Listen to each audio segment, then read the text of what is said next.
இணைந்து ஜெபிப்போம். ஆண்டவரே இயேசுவே, அப்பா தந்தையே உம்மை புகழுகின்றேன். விண்ணுக்கும் மண்ணுக்கும் ஆண்டவரே உம்மை புகழ்கின்றேன். பாவியான என்னை உமது திட்டத்திற்கு பயன்படுத்துபவரே உமக்கு நன்றி கூறுகின்றேன். உங்கள் முழு இதயத்தோடு என்னிடம் திரும்பி வாருங்கள். நீங்கள் உங்கள் உடைகளை கிழித்துக் கொள்ள வேண்டாம்.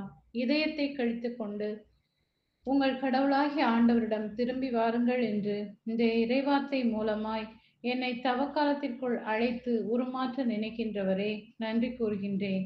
இயேசுவே, நீர் அருள் நிறைந்தவர், இரக்கம் மிக்கவர், நீடிய பொறுமையுள்ளவர், பேரன்பு மிக்கவர், செய்ய கருதிய தீங்கை குறித்து மனம் மாறுகின்றவர் என்று வேதத்தில் வாசிக்கும் நான் என் மனதை நொறுங்கிய எரிபலியாய் உமது திருப்பாதம் தருகின்றேன்.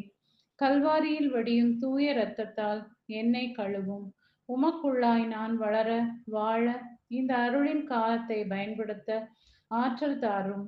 ஆண்டவரே இயேசுவே, உம்முடன் ஒப்புரவாக இதுவே தகுந்த காலம் என்பதை நினைவில் இருத்தி உண்மையுடன் விழித்திருந்து ஜெபிக்கும் வரம் தாரும்.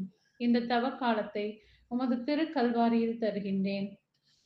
உமக்கு உகந்த பலியாய் நான் என்னை தர எனக்கு கிருபை தாரும். இயேசுவே, தகுந்த வேளையில் நான் உமக்கு பதிலளித்தேன். விடுதலை நாளில் உம்மை துணையாய் இருந்தேன் என்று வார்த்தையால் என்னை வழிநடத்த வேண்டுமாய் இயேசுவின் பரிசுத்த நாமத்தில் ஜெபிக்கிறேன். ஆமென்.